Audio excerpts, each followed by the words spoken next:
ใส่ปุ๋ยบ่หมกกล้วยนี่โอ้ไม่ได้ใส่ปุ๋ยโอ้เป็นหมกกล้วยออร์แกนิกนะชนบทลาวเฮานี่อายุนี่ประมาณ5 ปี6 ปี7 ปีนี่เขาจะได้เรียนรู้ในการหาอยู่หาขอบใจเด็กน้อยทางเขตนี่แม่นเด็กน้อยที่ว่าเขาเจ้า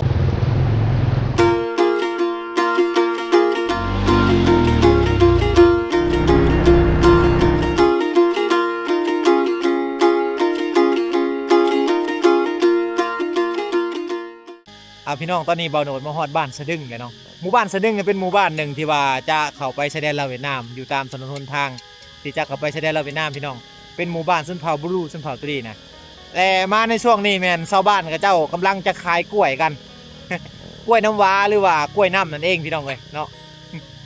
สบายดีเดี๋ยวนี้โลเท่าไหร่แหละโล1,000 โอ้โล1,000โอ้ถูกเนาะช่วงนี้ราคาลงช่วงได้ราคาแพงโอ้ประมาณโลเท่าไหร่ช่วงนะ6,000พี่น้อง6,000เนาะช่วงนั้นในการขายกล้วยเพิ่นอันนี้คือกล้วยน้ำว้าเพิ่นมาติดไว้นี่สิมีรถมาหับเลยเนาะมีพ่อค้าก็จะมาเอาอยู่เฮือนแม่นบ่เออนี่ลูกๆหลานๆอยู่ในเขตชนบทเฮากับแม่นขายกล้วยนี่แหละเนาะเป็นอาชีพห้องที่ว่าเหตุการณ์เกษตรจะเห็ดหมดทุกอย่างเลยทีนี้ปลูกมันแน่ปลูกเขาแน่ปลูกกล้วยแน่พี่น้องเนาะกล้วยนี่จะขายได้ตลอดปีเลยอันคือกล้วยน้ำว้าเพิ่นจะส่งไปไทยเนี่ยได้นี่ส่งไปไทยส่งไปเวียดนามพี่น้องก็อยู่ฝั่งลาวเขาเนี่ยเลยใส่ปุ๋ยอยู่บ่มะกล้วยเจ้าใส่ปุ๋ยบ่มะกล้วยนี่โอ้ไม่ได้ใส่ปุ๋ยโอ้เป็นมะกล้วยออร์แกนิกนะพี่น้องเลยดินทางนี้เป็นดินดีเนาะเก็บได้ตลอดปีเลยเป็นดินดีพี่น้องอันนี้คือรถขนส่งหรือว่ารถแก่เครื่องอยู่ในชนบทนะเขาจะเอารถเวฟหรือรถเก่าๆเอามาจอดเล็กแบบซี่ใส่นี่เห็นบ่อายุซ้ำนี่ไปแก่กล้วยแล้วได้เขาป่าไปแล้วเนาะอยู่สวนอยู่ไห่พี่น้องเลยเนาะเอารถอันนี้แหละเข้าไปเอาฮอดสวนฮอดไห่พี่น้องรถอันนี้เนาะบางคนนี่จะจอดตะแกรงหน้าใส่บางคนก็จอดตะแกรงหลังใส่พร้อมเพราะว่าหับน้ำหนักทั้งหน้านำหักน้ำหนักทั้งหลังนำขี่ไป2 คนนี่ออกเอากล้วยมาในผู้ซ่อนนี่มาอยู่ทั้งหน้าแบบนี้แล้วมานั่งอยู่ในตะแกรงรถทีแล้วพี่น้องเลยนอกกายนั่นก็เป็นเครื่องหรือว่าเป็นหมกกล้วยทั้งหมดเลยนะนี่อันนี้คือกล้วยน้ำว้าพี่น้องเนาะกล้วยน้ำนั่นเองนะในช่วงนี้เขากำลังจะขายเป็นหมกกล้วยแบบบ่ได้ใส่ปุ๋ยเด้อพี่น้องหมกกล้วยฝั่งลาวบ่ได้ใส่ปุ๋ยนะเป็นหมกกล้วยที่ว่าออร์แกนิกนะหมกกล้วยเพิ่นนี่ลุ่มลงไปก็สิเป็นแม่น้ำเลยเป็นแม่น้ำที่ว่าชาวบ้านเขาเจ้าเป็นน้ำปลาช่วนที่ว่ามันไหลไปใส่บัดดงไปเลยพี่น้องเลยเนาะบันช่วนสบายดีเห็ดพี่เลอขุดอ้นโอ้มีบ่อ้นมียันบ่ได้มันแน่โอ้อ้นธรรมชาตินี่บ่ลายบ่ช่วงนี่ลายในผู้นี่ประมาณฤดูนี่บ่มันหลายกว่าหมู่เลยหักเฮาขุดได้ตลอดปีนบ่อ้นทั้งแล่นก็ยังมีบ่แล่นก็มีแหละโอ้เฮ็ดอันนั้นเฮ็ดดองเฮ็ดยังหลายเนาะเป็นแล่นบ้านบ่โนนขออภัยนะพี่น้องขอโทษนะมันจะคือตัวกับตัวเหี้ยอยู่ฝั่งไทยฮะนะที่ว่าอยู่ในเมืองนะแต่ว่ามันสิน้อยกว่าพี่น้องตัวแล่นนะแต่ว่าเป็นภาษาไทยบ่โนดบ่ฮู้คือกันว่าเพิ่นห้องแนวใดเนาะเดี๋ยวบ่โนดสิขึ้นรูปไว้ให้เบิ่งเด้อพี่น้องอันนั้นคือสัตว์ป่าที่ว่าบ่ว่าจะเป็นคนในเมืองหรือว่าคนในเขตชนบทจะกินเขาจะไปเห็ดลาบเห็ดก้อยเห็ดลาบเห็ดก้อยกินนะพี่น้องตัวนะแลนเนาะเป็นอาหารหลักๆของเขาได้ทางเขตนี้กับตัวตุ่นเขาหับซื้อโตเท่าใดแลนเดี๋ยวนี้โลนึง50โอ้โลละ50โตหนึ่งประมาณจากโลได้เลย4 โล 3 โลเท่านั้นแหละโอ้ได้อยู่ประมาณ 2-3 แสนพี่น้องเนาะ200,000-300,000ได้อันนั้นเด้อันตุ่นเด้โลเท่าใดโตตุ่น ต้นนะ อืม จักแล้วบ่เคยได้นะ บ่เคยได้โอ้แต่ว่ามันมีเนาะมันหัก แค่นี้ มันหักเอายากเนาะ อืม ขุดน่ะเอายากมันบ่ ยากเอ้ย มันมีแต่ว่ามันขุดมันต้องเอายากนะพี่น้องอันนี้คือแม่น้ำปลาช่วนเนี่ยเป็นแม่น้ำที่ว่าไหลลงไปใส่บันดงพุ่นแหละพี่น้องคนในเขตนี่แม่นเขาจะใส่น้ำอันนี้เป็นแม่น้ำใส่หลักๆใส่อาบแน่ใส่ดื่มใส่กินแน่พี่น้องเนาะช่วงฤดูฝนน้ำนี่มันจะขึ้นสูงพี่น้องมันจะถ่วมหมดเลยแถวนี้เนาะจนฮอดพุ่นแหละน้ำมันถ่วมเนาะฮอดเบิงตัวพุ่นเวลาน้ำมามันจะไปไวมาไวพี่น้องเลยเนาะมันจะไหลไวมาไวมันจะบ่ได้ถ่วมหมู่บ้านของเขาเจ้าคำแม่นว่ามันขึ้นสูงสุดก็ขึ้นเพราะเพียงตะพังพี่หรือว่าเพียงสวนผักเท่านั้นพี่น้องเลยเนาะข้างหน้านี่ก็สิเป็นไห่เขาทั้งเมิดแหละพี่น้องเนาะเป็นไห่ทั้งเมิดแล้วข้างหน้านี่ก็เป็นไห่ทั้งเมิดเลยกำลังเห็ดพี่น้องน่าจะปลูกบ่ปลูกมันกับปลูกกล้วยทางเขตนี้อันนี้ก็คือแม่น้ำปลาช่วนพี่น้องเนาะแม่น้ำปลาช่วนใส่อาบใส่ดื่มใส่กินการดำรงชีวิตของชาวบ้านเขาเจ้าอยู่ทางเขตนี้แมนอยู่ตามลำแม่น้ำวังอาบน้ำวังใช้น้ำพี่น้องในวังนี้เลยนะ วังใช้น้ำวังอาบน้ำ ไว้ขัดตีป้อมมัดขับ โอ้ใช้น้ำอาบน้ำอยู่นี่สักเครื่องอยู่นี่ล้างถ้วยอยู่นี่แต่ละปีน้ำนี่บ่ท่วมบ้านบ่แม่ ก็ โอ้น้ำมันไหลไวไปไวเนาะน้ำบ่ท่วมเลยพี่น้องเลยชาวบ้านก็เจ้าอยู่กับแม่น้ำลำเซแบบที่นี่โอ้สบายเลยพี่น้องเนาะหาอยู่หากินแบบสะดวกสบายนะ มัดมัดป้อม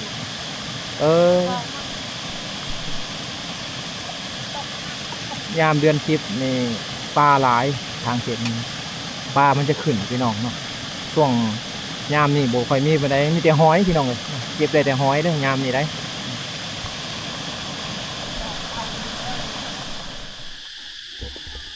พี่น้องเนาะเฮือนซานอยู่ทางเขตนี่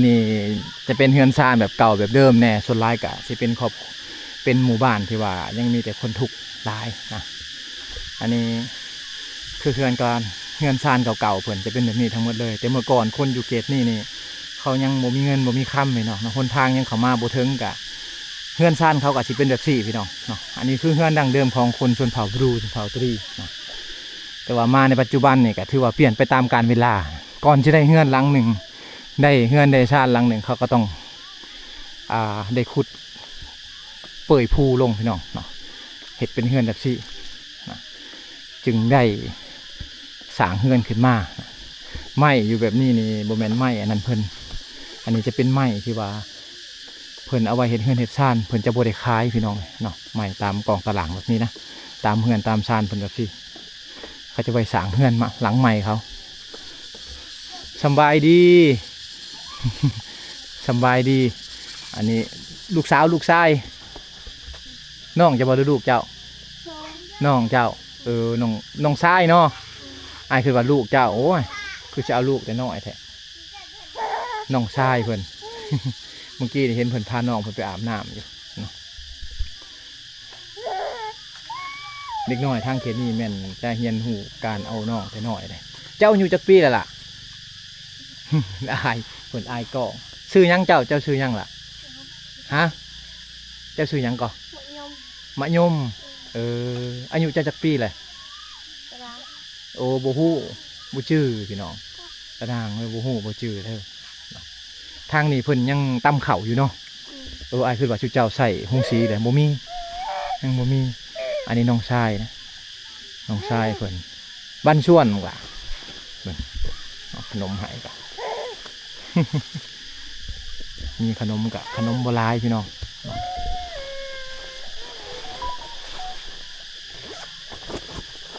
จ่าแก้ววะจ่าบ่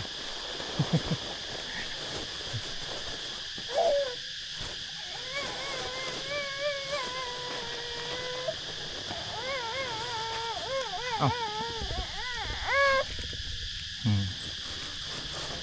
ดูหลานเอ้าอีหล่าโอ้ยเหี้ยเลยอีหล่าขอบใจลูก เ เนี่ยแล้ว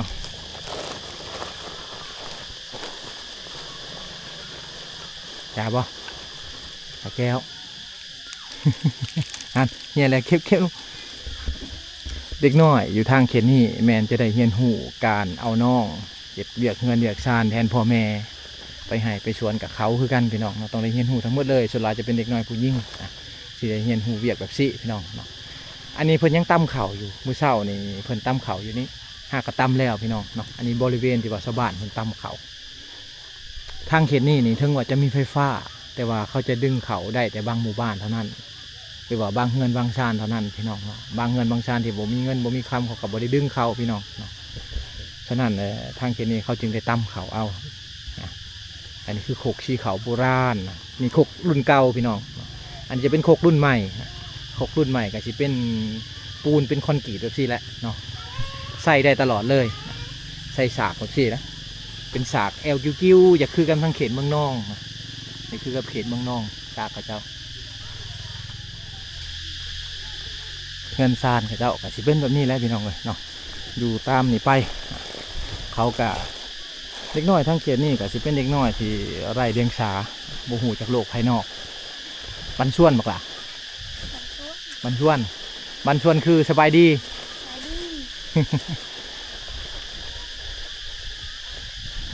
จ่าแก้ววะ จ้าแก้ว เอาขอบใจเลยล่ะ ขับใจ ขอบใจเลย ขับใจ เอา จ่าแก้ว ขอบใจเฮ้ยจะไม่ยอมนายยอมไอ้ลูกเลย บ่แม่นเอาละแลนเลยบ่แม่นเนาะ อะไร ขนมหมด ให้ขนมเหรอขอบใจเอาเอ้ยอ้าย เอาขอบใจลูก ขอบใจแม่ เอา ว้าวโลดขอบใจนก ขนมบ่ขอบใจ ขับใจ เด็กน้อยทางเขตนี่แม่นเด็กน้อยที่ว่าเขาเจ้าเรียนหนังสือแล้วพี่น้องเนาะเขาจึงหูจักขอบใจหูหนบหูยังได้นี่แหละอันนี้ช่วงนี้เขาบ่ได้ไปไห่แหละบ่ได้พากันไปไห่ไปสวนสบายดีอันนี้เฮือนเจ้าบ่อยู่กันจักคนใหญ่มาอยู่พี่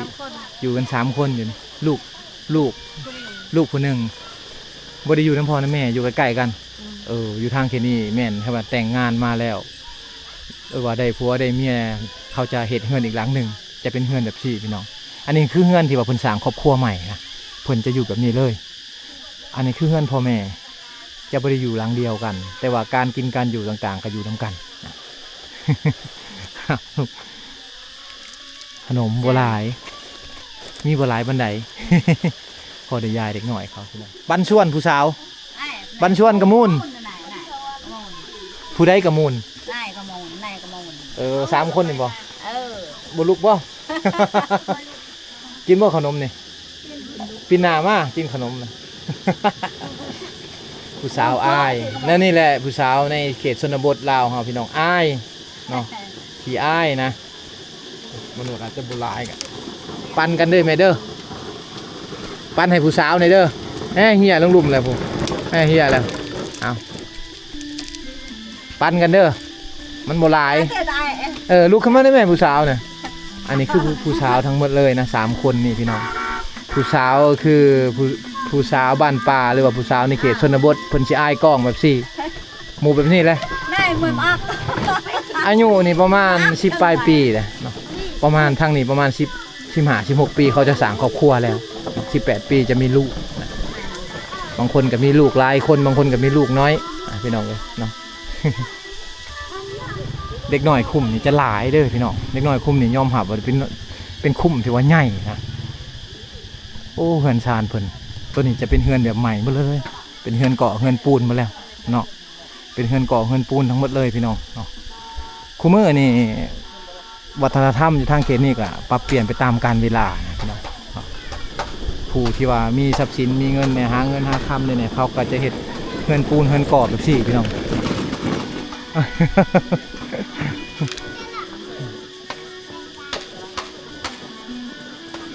กิจกรรม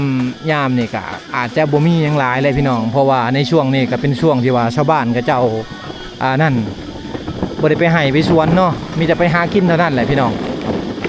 โอ้อันนี้คืออาวุธสงครามแต่ แต่สมัยก่อนในพี่น้องหรือว่าเศษซากสงครามเนาะอันนี้ก็จะเป็นอันตีอันกะโหลงตีกะแหล่งอันนั้นให้กับชาวบ้านเขาที่ว่ามาร่วมมาหยังกันพี่น้องอาจจะวังนี่แหละวังเขาร่วมเนาะ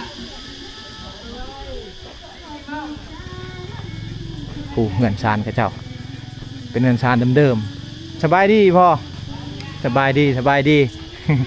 ขอย่างหมู่บ้านในเด้อ บ่ได้ไปให้บ่ช่วงนี้บ่ได้ไปให้ไปสวนบ่ ดังชักให้ โอ้ซัก ชักให้ไป ใกล้แล้วเนาะเดี๋ยวนี้เห็นให้อันน่ะทางแล้วเนาะถ่าแต่ซักเนาะถ่าแต่ซักให้พี่น้องถ่าแต่ปลูกข้าวนะบัดนี้เดือน6บ่ได้หน่อยพอเนาะโอ้เดือน6อ้าว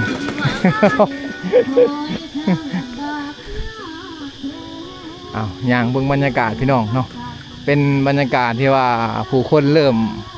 บ่ได้ไปใช้ได้ช่วงนี้เนาะเขาถาไปเดือน6ประเดียวเดือน6คือการซักไห้เขาเจ้าวัยรุ่นเด็กหนุ่มผู้สาวก็อยู่เฮือนอยู่ซ่านทั้งหมดเลยพี่น้องเนาะ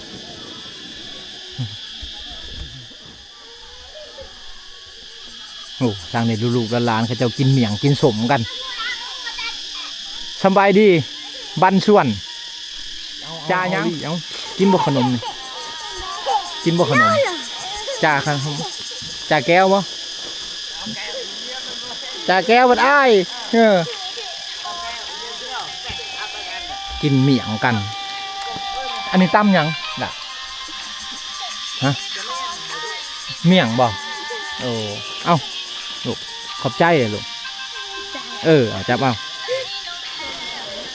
โบราณเลยพี่น้อง เอาน้องท้องขนมบะหนูแจ็คสีพ่อกันหรือบ่ขอบใจลูกจับเอาจ่าเมียงกันแซ่บเลย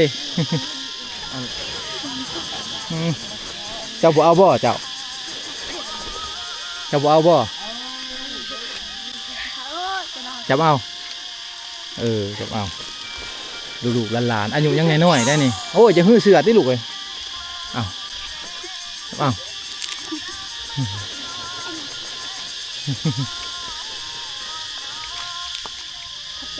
ใจ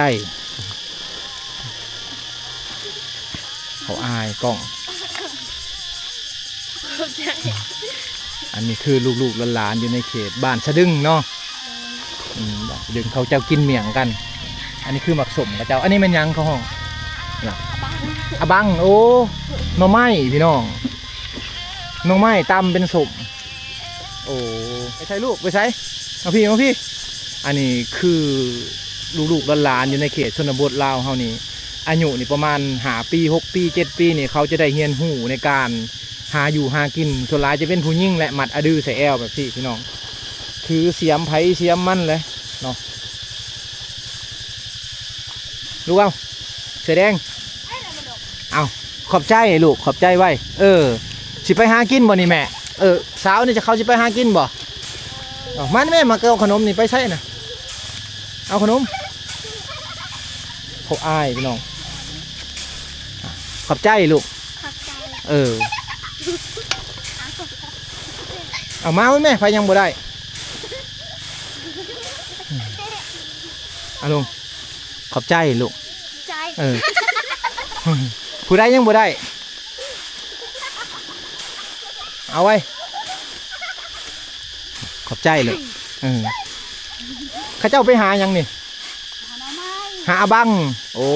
ผุนย่างไปละ3-4 คนนะเขาจะไปหาหน่อไม้ไปหาอาบังอันนี้คือโดยสไลด์เขาให้เอาวิถีชีวิตไทยบ้านข้าเจ้ายามเช้าๆก็สิประมาณนี้ผู้เป็นเมียอยู่เพื่อนอยู่ซ่านก็สิเตรียมของอยู่ของกินพี่น้องเนาะตำเข่าไว้พัดเข่าไว้ผู้เป็นลูกเป็นหลานก็สิผู้เป็นเอื้อยนี่ก็เอาน้องนี่เอาน้องเนาะมัดไปแอวสิเอาน้องผู้เป็นลูกผู้ที่ว่าบ่ได้เอาน้องก็ไปหาอยู่หากินบ่แล้วผู้